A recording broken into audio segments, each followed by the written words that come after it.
Hello, everybody, and welcome to another episode of Box Office Talk. This is the show where I break down what happened at the box office, see if my predictions for the top five are correct, then make predictions for next week's top five. So let's get right on into it. Last week I predicted that number one would be Venom: The Last Dance, number two would be Here, number three would be Smile 2, number four would be Conclave, and number five would be The Wild Robot. And I got 3 out of 5 of my predictions right for this weekend. And, going over that just now, I was kind of like, I thought it was like more kind of wild, I thought I only got one of my predictions right, but now that I'm actually like recording this, it's like, oh, okay, so not too bad. I just kind of flip-flopped some. Nobody else got their predictions right for this weekend because a certain movie continues to hold over very well.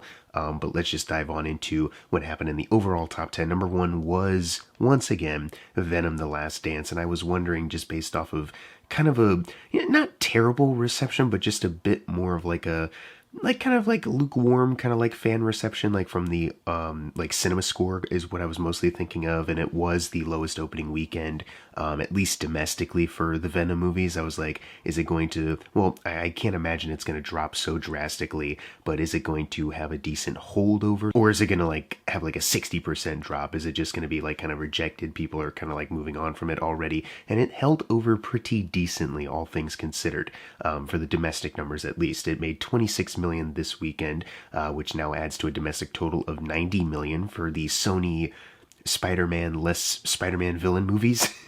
It did outgross the entire domestic run of Morbius by 17 million. It's now sitting behind both the original Venom and Let There Be Carnage by 123 million. Funny enough, both of those films ended their domestic run almost on the same one. Let There Be Carnage is a little bit ahead of that original Venom by just a couple 100,000, but like if you're looking at just the bigger numbers, if you're just looking at the left side of that number, they're in the same ballpark, which is kind of amazing, especially when you consider that worldwide the original Venom is 300 million plus over Let There Be Carnage, which is, it's interesting that domestically they're pretty much tied, though.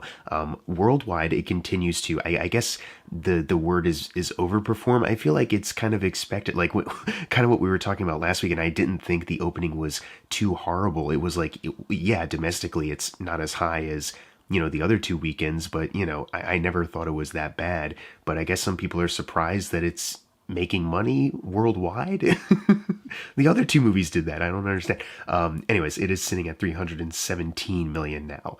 And it needs 184 million until it outgrosses Let There Be Carnage. So little ways to go until then. It will probably, if I'm going to make a prediction now, maybe squeak ahead of Let There Be Carnage or get very close to it. I can't see it, having enough momentum to get to the original Venom, but it, ending its run around the 500 million that Let There Be Carnage got to, that seems about right. So there you go. It held over pretty solidly. It helps that there wasn't a whole lot of competition in the coming weekend after its debut, but it wasn't like a drastic drop off and rejection, you know what I mean? Not that it could have reached the heights of like a Joker, but I think people were like, yeah, we don't need another comic book movie having some kind of like huge drop off like that movie did. Maybe not like regular audiences are thinking that, just like executives is what I mean. Anyways, let's move on to number two, though, just a little bit more interesting to talk about, which is The Wild Robot, still holding over so well. Remember when my prediction was that it would be number 5? No, it squeaked above all the other ones. And this weekend, I don't have like all the percentages written out. I don't really do that as far as like the stats, but pretty much all of these movies that are like repeaters, have really low percentage drop-offs this weekend. So that was really kind of heartening to see that, obviously, we're in lower numbers now, but people were still, catching on to some of the movies that were out that people were talking about. So the drop-offs were not really massive, and that was just kind of cool to see. And it's just cool to see The Wild Robot still benefiting from that word of mouth spreading. It made 7.5 million this weekend, adding to a domestic total of 121 million. It is still behind B Movie though, but this time it's only by 5 million, so they're getting closer. Worldwide, it is sitting at 269 million dollars, so it has outgrossed The Bad Guys by 19 million, and it's just squeaked above Mr. Peabody and Sherman. by a couple 100,000. It now needs 17 million until it outgrosses Turbo. And since we've already talked about how it's tripled its 78 million initial production budget, it needs 43 million until they quadruple it. And considering how well it keeps holding over and the worldwide numbers adding up, I wouldn't be surprised if we saw that happening. Maybe not exactly next weekend or the weekend after, but in the coming weeks. Maybe it'll leave the top 10 by the time it does that, or maybe we won't see that happen. But I mean, they're already good. They already announced the sequel. They're still making money. They're good. Let's move on to number 3, which is Smile 2, as I mentioned, holding over well, making 6.8 million, adding to a domestic total of $52 million. So it is only 53 million away from outgrossing the original Smile at this point. Worldwide, we hit a bit of a milestone. It is sitting at $109 million. So they've crossed the 100 million point, and it needs 108 million until it outgrosses the original film. So I'm going to stick with my prediction that it probably won't get over the original film's run, but the fact that it is closing in is pretty cool. You know, like, that is a pretty special thing to see. And they only need 3 million at this point to quadruple its 28 million initial production budget. Right now they have tripled it, so that is obviously still fantastic for them. Let's move on to number 4, which is Conclave, which we still don't have any worldwide numbers for this, which I feel like would really benefit. But this is another one. It didn't debut with like really high numbers last weekend, but the word of mouth, I think, is catching on. People are like, what's this, drama that people are talking about? So it made 5.3 million, adding to a domestic total of 15 million. So even without a worldwide total to bump it up, and this is also because there's Oscar buzz surrounding this film, I'm sure we'll see it get re-released at some point in theaters, and it might make more money later on.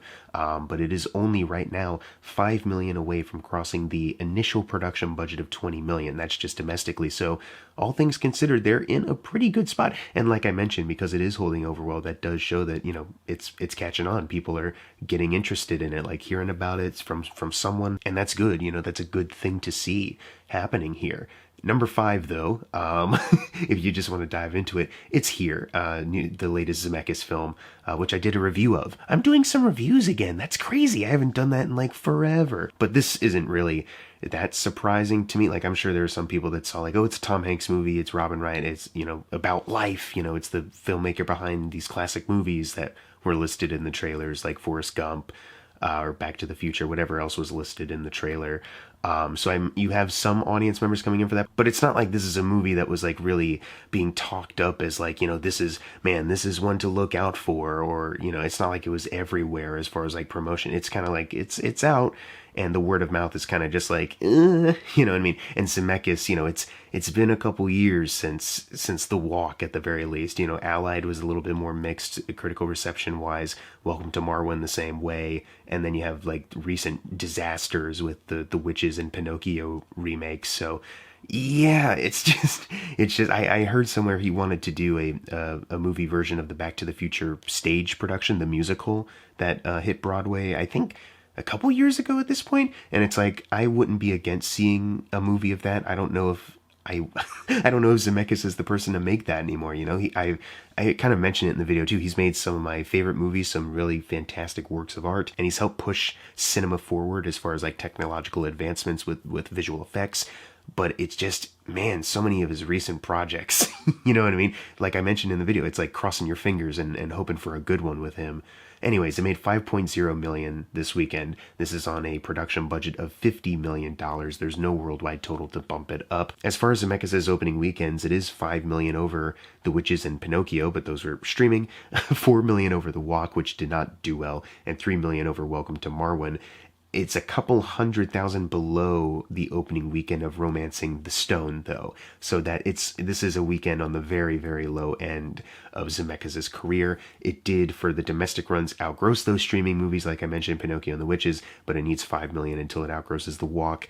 I do not think I wouldn't be surprised if this dropped off completely and didn't even get that extra 5 million, because I don't see where all the buzz is. You know what I mean? I can't see this one really having that momentum. It seems like a movie that maybe would have excited many people in a different time, or if the landscape was a little different. Now it's It's just something that exists. And it doesn't help that, it's not that good if you're just asking for my opinion on that. Let's move on to number 6, which is We Live in Time. Another one, let's get back to some winners here, another one that's, kind of catching on, and, the word of mouth is spreading amongst certain circles. It made 3.4 million, adding to a domestic total of 17.6 million. Worldwide, it bumps it up to only 18.2. We still don't know what the budget of this thing is, but, considering how well it's kind of been holding over, like pretty consistently, like not too high, but like this, like number 5, number 6 kind of area it's at, like it's had some pretty consistent holds here. And like we've said, I don't know what the budget of this is, but this is a number 18.2. I'm a little bit more confident. Like, okay, I think they're heading in a better direction than if like they debuted 2 weeks ago like they did and then just dropped off completely. You know what I mean? Like this is looking a little bit better, I think. For the director's previous films, it is still behind Brooklyn domestically by 21 million, and now worldwide it is behind Brooklyn by 44 million. Not enough of a hold to get to those kind of numbers. Obviously, they'd be in fantastic shape if they could do that. But still, a bit of a modest hit, I'd say. Like, I feel confident saying that. Unless a budget comes out in the next couple of days that is like, actually, we sunk like 30 million into this for some reason. then yeah, they're maybe in a bit of a pickle there. Let's move on to number 7, which is Terrifier 3, making 3.2 million, adding to a domestic total of 50 million. Worldwide, it is sitting at 58 million. And I wanted to do something because with Terrifier 3, I didn't really have a lot of stats to like kind of report and update you on. So I decided, you know what? I don't know why I didn't do this to begin with. Let's look at 2024 in horror. And this is going to kind of go back to Smile 2 in a bit as well. Terrifier 3, I wanted to see how it was doing compared to other horror movies because people talk about how it's been so bad for horror movies, and I feel like it's been decent, you know what I mean? Like, we've had horror movies on very low budgets, so smaller runs are not bad for those movies. I think a lot of people just really want more box office booming hits out of them. But it really hasn't been that bad, so I wanted to see where Terrifier 3 kind of matched up, especially since that one, costing $2 million in the initial production budget, now grossing domestically at least 25 times over that. Worldwide, I guess that's 29 times. I wanted to see where it is, and it is, in the top 5 highest grossing domestic runs for a horror movie in 2024. It is below Smile 2. Smile 2 is in the number 4 spot, but it's only 2 million above Terrifier 3. So considering where Terrifier 3 is right now in the top 10 and Smile 2 is still holding over well, I don't see Terrifier 3 catching up to it. In fact, we might even see Smile 2 have a bit of a momentum to catch up to the number 3 film in the list, which is Longlegs, which Longlegs is over Terrifier 3 by 24 million. And then above that, Alien Romulus is over Terrifier 3 by 55 million. And then 88 million above Terrifier is Quiet Place Day 1. So that's your top 5. It's, Quiet Place, Alien, Longlegs, Smile 2, Terrifier. But this is good. This is a cool top 5, if I'm going to be honest. There's no movie here where I'm like, this is awful. Like, these are all ranging from, like, good, fun, enjoyable to excellent. You know what I mean? And that's radical. Worldwide, it is not in the top 5. It's actually number 7. It's 17 million below the number 6 slot, which is Speak No Evil. And it's 28 million below the number 5 slot, which is Exhuma, which is a South Korean horror film, which I had heard a little bit about, but, it's not like it had like a really big wide release here yet. So, it's easy to kind of slip my mind, but that did really well overseas. So it has a good worldwide total there. And then the rest of the top 4 is kind of the same. Smile 2 did edge out Longlegs, and Terrifier 3 is below both of those films by 51 million. It's below Quiet Place Day 1 by 202 million. And it's below Alien Romulus by 292 million. So kind of interesting. Domestically, A Quiet Place Day 1 is the highest grossing horror film of the year, and then worldwide, it's Alien Romulus. Just pretty interesting, if I do say so myself, to find that out. But I only wanted to pull these up just because I feel so bad with Terrifier 3. It's like I'm not mentioning so many stats. So now that it's kind of lower in the top 10, I'm like, let me start to mention something here, before it's too late. Let's move on to number 8, though, which is Bulbalaya. I'm sorry if I butchered that. I probably did. Making 2.2 million. There's no other domestic totals or worldwide totals. This is on a budget of 150 crore. It's another one of these ones.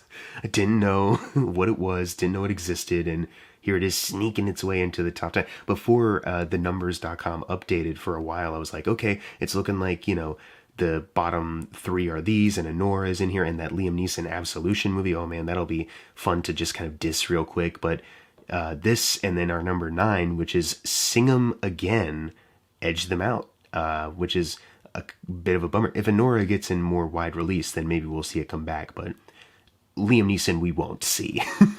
But Singham Again made 2.1 million, so a little bit neck and neck with Boole, but this is on a much bigger budget, 350 to 375 crore. Hopefully they're all good. And then finally, number 10, Beetlejuice. Last time we're going to be seeing this one, I think, making 2.08 million, adding to a domestic total of 292 million, ending its domestic run in Tim Burton's list, 42 million away from Alice in Wonderland, the second highest grossing run of his career domestically. Worldwide, it is sitting at 445 million, placing it 30 million away from Charlie and the Chocolate Factory, leaving it the third highest grossing Burton film worldwide. So there you go. Congrats. I've already talked about this movie, so it's always so weird when like a movie has been doing well and it's about to leave, and I'm just like, well, see ya. Let's just move on. Now it's time for the fun part, the predictions for next week's top 5. Number 1, this might be crazy. I'm honestly not even really sure how widespread the kind of like marketing or like attention this movie is getting, but I think number 1 could be Heretic. I think there's a lot of people interested in this. I feel like some people are interested to see evil Hugh Grant, and it is a horror movie as well. It has a little bit of a religious spin on it. It's a lot of like a religious debating, so it'll be interesting to see how that impacts any numbers, but I think this one has a chance, honestly. Number 2, I think, will be Venom: The Last Dance. Number 3, I think, will be the best Christmas pageant ever. Number 4, I think, will be The Wild Robot. And number 5, Smile 2. But what are your predictions for next week's top 5? Leave them in the comments below. And as always, thank you guys for watching. Make sure to subscribe. I'm Jackson Fulcher. See you guys next time.